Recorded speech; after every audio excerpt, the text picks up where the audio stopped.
Lagi di saat Kakak Acing. F1 gimana? Iya, kita iya. Bagaimana kabar tak? Alhamdulillah. Baik. Hmm. Jadi besok PSM akan berlaga di laga bisa juga menjadi penentu kalau misalnya besok PSM dipilih presiden ya di penyisihan grup D. Kalau PSM besok menang melawan Persikabo, Iya. maka otomatis lolos ke Lolos. babak 8 besar. Betul. Dan poin 6. Sudah pasti ada di runner up. Sudah pasti. Masa? Pasti minta kedua kali menang. Iya, Toh? sudah pasti. Iya. Runner up. Lolos lah. Apalagi kan menang head to head Iya. lawan tuan rumah. Iya. Jadi setelah mempermalukan tuan rumah, Wih. nah, Arema FC, PSM akan melawan Persikabo 1973. Iya, tapi susah tahu itu. Klub asal Bogor di Pandi. Iya. Bogor. Persikabo. Nah, bagusnya PSM datang dengan hasil positif, sementara Persikabo baru saja mengalami kekalahan dari Macan Putih. Persik Kediri 1-0. Kediri. Nah, tapi dari sisi itu mungkin di halaman 1 nanti akan lebih detail untuk reviewnya, tapi kita masuk ke lebih detail lagi. Iya. Ternyata ini Puang, di kedua belah tim itu masing-masing ada pemain X. Iya. Nah, seperti di PSM ini ada pemain ex Persikabo namanya Muhammad Ramadan Sananta. Jadi pemain muda berusia 19 tahun ini di posisi penyerang. Biasanya tandem dengan Everton Nascimento. Iya. Nah, ini juga akan menjadi pembuktian apakah Ramadan ini mampu memberikan hasil maksimal melawan bekas timnya. Iya, tahu. Jadi kita kasih label lah para pemain ini akan melawan mantan klub. Iya. Di sisi lain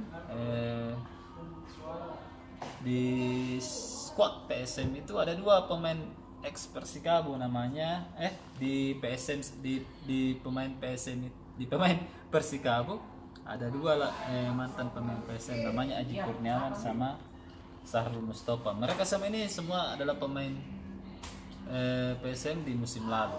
Iya. Nah, besok juga akan dilihat bagaimana kemampuan mereka. Apakah memang bisa menahan gempuran PSM yang lagi menggelora ini dengan 2 kemenangan terakhir melawan Sulit United kemarin di Gelora B.J. Habibie sama melawan tuan rumah.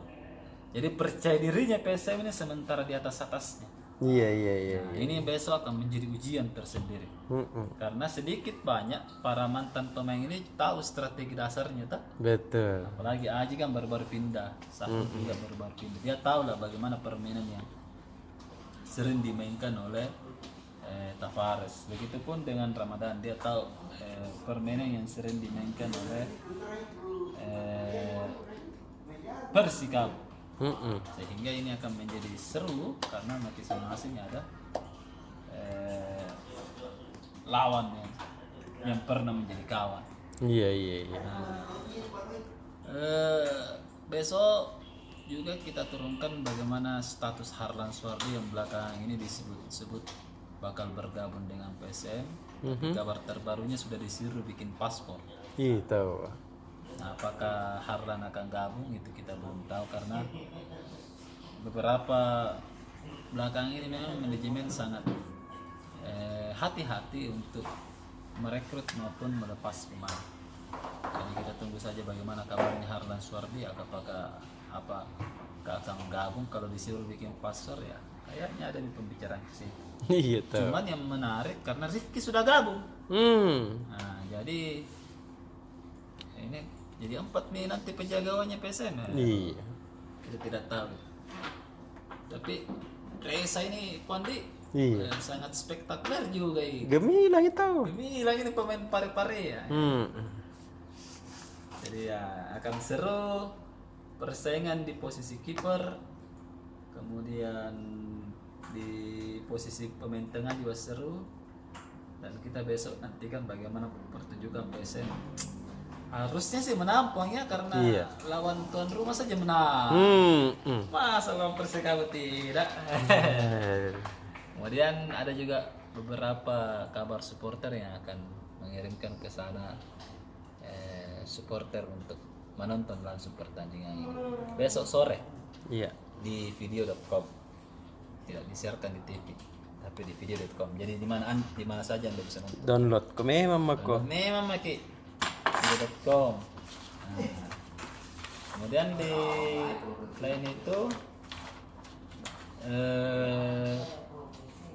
kita turun di halaman Sulsel besok. Yang pertama ada kejadian yang protes tadi di Ribu Utara terkait petani sawit yang setelah ekspor pemerintah pusat membuka kembali ekspor, ternyata harga sawitnya belum naik. Nah, ini masih sekitar 2000-an. Sesan itu petani aku dondi. Sana petani. Karena kan di Ribu Utara itu salah satu komunitas unggulan itu sawit. Iya. Karena daerah pegunungan sehingga susah untuk tanam padi ataupun Betul. jagung. Sehingga sawit juga menjadi andalan di sana. Iya. Nah, Kadin juga sudah turun tangan meminta kepada pemerintah provinsi Sulsel maupun otoritas perdagangan. Otoritasnya itu baik dari regulator maupun dari Karburator. pabrik atau pengusaha yang mengumpulkan supaya tetap harus dinaikkan Iya karena tahu. larangan ekspor itu sudah dicabut, artinya kan naiknya. Iya, Dek. Nah seperti itu. Gimana kakakku? Betul. Apa? Apa? Nah, kemudian di yang lainnya tadi ada sesi-sesi daerah, kejadian-kejadian menarik dari daerah, peristiwa dan lain-lain. Kemudian di halaman 12 Sulsel kita angkat terkait Geopark Maros. Jadi Kars Maros ini akan dilakukan peninjauan langsung oleh 2 tim dari UNESCO, Global Geopark.